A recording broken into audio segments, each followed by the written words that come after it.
Let me ask you a simple question. In all low-income countries across the world today, how many girls finish primary school? Is it A 20%, B 40%, or C 60%? Think about it for a moment. What is your answer? Many people I ask, even very clever people, get this wrong. They often choose A or B. The correct answer is C 60%. Surprised? This is just one example of how our ideas about the world can be very different from the reality. We often think things are much worse than they truly are. This is what my book, Factfulness, 10 Reasons We're Wrong About the World and Why Things Are Better Than You Think, is all about. We wanted to share what we learned from many years of looking at data. It is a world that is often hidden by dramatic headlines. This book is a guide to seeing the world more clearly. The book explains 10 instincts. These are ways our brains make us misunderstand information. Understanding these instincts is the first step. It is the first step towards a more fact-based worldview. One of the biggest mistakes we make is to see the world as divided. We think there are two types of countries. There are developed countries, which are rich, and there are developing countries, which are poor. This is a very common idea. You hear it in the news, you see it in films, maybe you learned it in school. This idea creates a huge gap in our minds, a gap between us and them. It makes us think the world is split into two very different parts, but this idea is old. It is out of date. The world has changed so much. When I was young, this division was perhaps closer to the truth. There were many countries with very low incomes and a few countries with very high incomes. There was a big gap in between. But that is not the world of today. Today, most countries are in the middle. They're not extremely poor. They're not extremely rich. They are somewhere in between, and they are improving. The truth is, most people live in middle-income countries. The old labels of developed and developing do not make sense anymore. So, if the world is not divided into rich and poor, how should we think about it? In Factfulness, we suggest a new way. We use 4 income levels. These levels help us understand how people live around the world. It is much more accurate than the old 2-part model. It shows the continuous spectrum of life. It helps us see the nuances. It helps us see where people really are and the progress they're making. These levels are based on how much money people earn each day. Level 1 is the lowest income level. People on level 1 live on less than $2 a day. Life is a constant struggle for survival. There are about 1 billion people living like this today. This is still a huge problem, but the number of people on level 1 has fallen dramatically in recent decades. This is amazing progress. Level 2 means you earn between $2 and $8 a day. About 3 billion people live on this level. Here, life is a bit more stable. You can buy food instead of growing it all yourself. Maybe you can buy a bicycle. Sickness is still a big worry, but things are better than level 1. Have you ever noticed how much bad news there is? Turn on the television, read a newspaper, scroll through social media. It often seems like the world is full of disasters, wars, famines, earthquakes, crime. It can feel overwhelming. It can make you think that things are getting worse and worse all the time.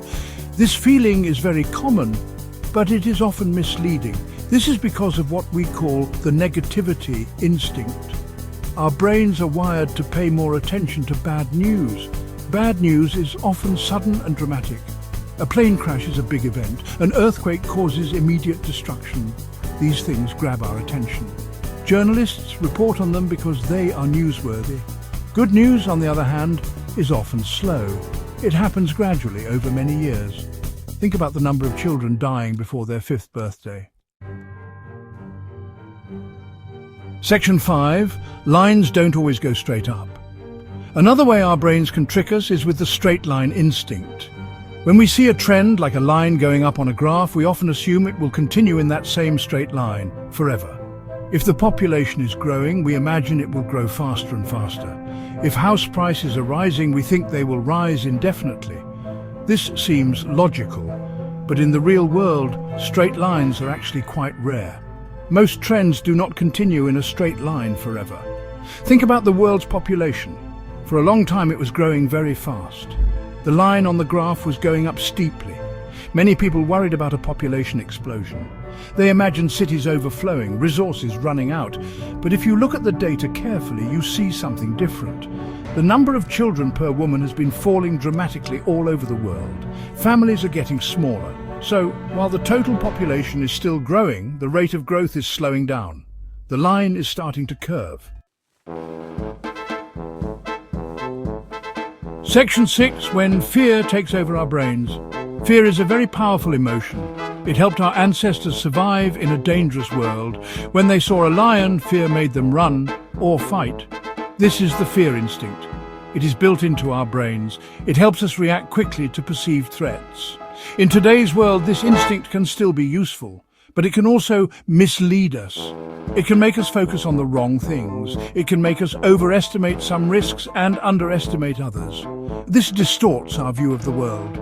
The things that trigger our fear instinct are often things that are sudden, dramatic and unfamiliar. Think about shark attacks. They get a lot of media attention. They are terrifying. But statistically, they are very rare. Or think about terrorism. It is designed to create fear. And it does. Section 7. Getting proportions right and other tricky instincts. Sometimes a number can sound very big. For example, you might hear that millions of children did not get vaccinated last year. That sounds terrible, and it is a serious problem. But to understand its true scale, we need context. This is where the size instinct comes in. We often misjudge the proportions of things. That big number of unvaccinated children might be a small percentage of all children in the world, and that percentage might be much lower than it was many years ago. So, things are bad, but also better. To fight the size instinct, always look for comparisons. A number on its own means very little. Ask compared to what? Compared to last year? Compared to the total population? Look for rates, not just absolute numbers. A rate per person or per 1,000 people gives you a much better sense of proportion. For example, knowing the amount of CO2 emitted by a country is useful. But knowing the CO2 emitted per person in that country tells a different, often more revealing story about responsibility and impact. Section 8. Why facts help us see clearly. Understanding all these tricky instincts is the very first step. It is like knowing you have a blind spot when you are driving a car. Once you know it is there, you can be more careful. You can check your mirrors more often. You can turn your head. In the same way, once we know about the gap instinct, or the negativity instinct, or the fear instinct, we can start to question our own thoughts and feelings. We can ask ourselves, is this really true, or is my brain playing a trick on me? But just knowing about the instincts is not enough. We also need facts. We need reliable data.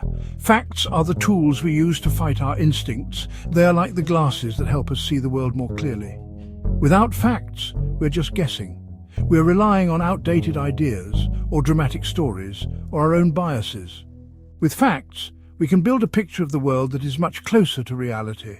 A picture that shows both the problems and the progress. This is incredibly important for everyone. Section 9. A new way to see our world. The world is not a perfect place. There are still many serious problems. There is still too much poverty. There are still diseases that need to be cured. There are still conflicts that cause terrible suffering. Climate change is a huge challenge that we must face together. Factfulness does not ignore these problems. It does not say that everything is fine. That would be foolish. It is important to acknowledge the difficulties and the work that needs to be done. We must always strive to make things better. However, the main message of factfulness is that the world is much, much better than most people think. And it is continuously improving in many important ways. People are living longer, healthier lives. More children are going to school. Fewer people are living in extreme poverty. These are not just opinions. These are facts based on data collected from all over the world. When we understand these facts, our whole perspective can change. We can move from a feeling of hopelessness to a feeling of cautious optimism. This book gives us a set of tools.